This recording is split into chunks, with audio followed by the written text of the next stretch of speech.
Hello everyone, my name is Ibironke Olurotimi and I am a student at AIU. I am completing my master's in education with a specialization in instructional design and technology. I'm going to be talking to you briefly about my personal philosophy of education. Having a philosophy involves more than simply having an opinion. An opinion requires only a point of view, which you don't have to support with data or rational analysis. By contrast, a philosophy actually does require intellectual and rational inquiry, a systematic critical thinking without reference to experiments or religious faith. And this definition is according to Kaplan and Owens 2021. Educational philosophies are viewpoints that help educators interpret, find meaning, and guide their work. So different educational philosophies exist because educators and policymakers hold different ideas and values about education's purposes and practices. And this is also according to Kaplan and Owens. In my own definition, I would say education is a schooling of the mind, and this schooling of the mind shows on the outside. So it governs how we groom people, how we raise society one person at a time. This brings to the fore the important role educators play in shaping lives and molding people. Every single professional, if you'll agree with me, was taught by a teacher, and the power that the teaching profession carries is so enormous. Educators have great influence on the generation they are teaching. I still remember my primary 2 class teacher, Mrs. Matthews, who told me that if I got my sums right, I could change the world. Even though I did not understand what she meant, she motivated me to get my sums right all the time. What I did not know was that Mrs. Matthew knew that mathematics was a means to an end. It would teach me how to think critically, solve problems, and improve my creative abilities in making the world a better place. So I would say Mrs. Matthews was right. My philosophy of education can be termed progressive. I believe that education should not be static, and it must continually meet the needs of the people. Progressives believe that education's aim is to prepare students for life.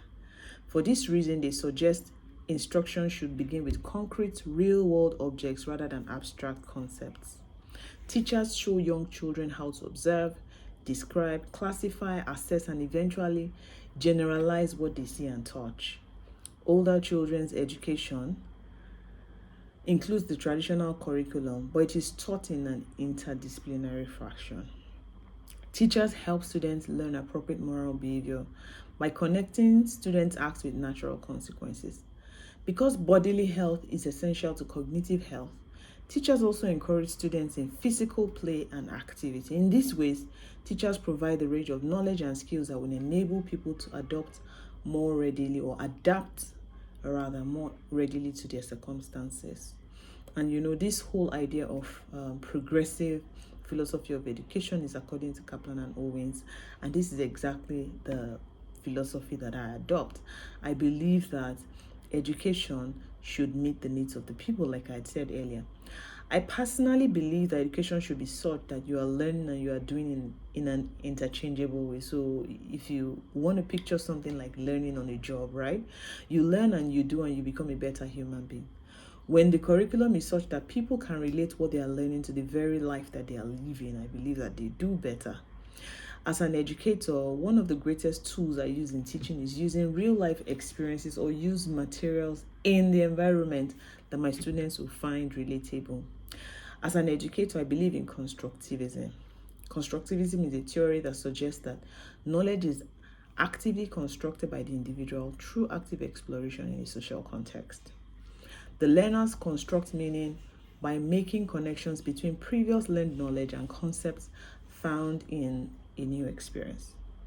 Consequently, project-based learning is one of the powerful tools or powerful ways that I engage my students. I'm of the opinion that students can be creative and they can engage their world in solving real life problems, and they can learn better when they are given room for expression. Between 2020 and 2022, I taught about 300 students in an 8-week leadership course. I remember that they were in 4 batches. between 2020 and 2022. And the final project for this 8-week leadership course was for them to create or to make a presentation of their own Africa's most accomplished leader. All I did was give them the criteria for what made the leader an eligible one to be termed an accomplished African leader. Every other part was to be figured out and left to their creative minds. From the first time we held the course in 2020 and when it was completed in the last cohort in 2024, the presentations continue to blow our minds, continue to blow my mind. The level of the ideas, tools, and things that these students created, and by the way, these are 10th graders, the kinds of presentations that they would eventually come up with is usually mind-blowing. Just because we allow them to think and we give them room for expression. They usually do this as they were exiting high school, and the feedback was always that they had learned a lot just by being allowed to have that level of agency. While I know that this might be difficult to achieve for subject-based curriculum, I believe that if educators thought really well about what the students needed to thrive in the real world, they can make those connections in a way that is useful to the students. Finally, I believe that it is an important thing to understand that not all learners learn in the same way. We as educators must find ways to ensure that all our learners are reached and no one is left out, because in the end, every single student in our classroom really truly matters. Thank you.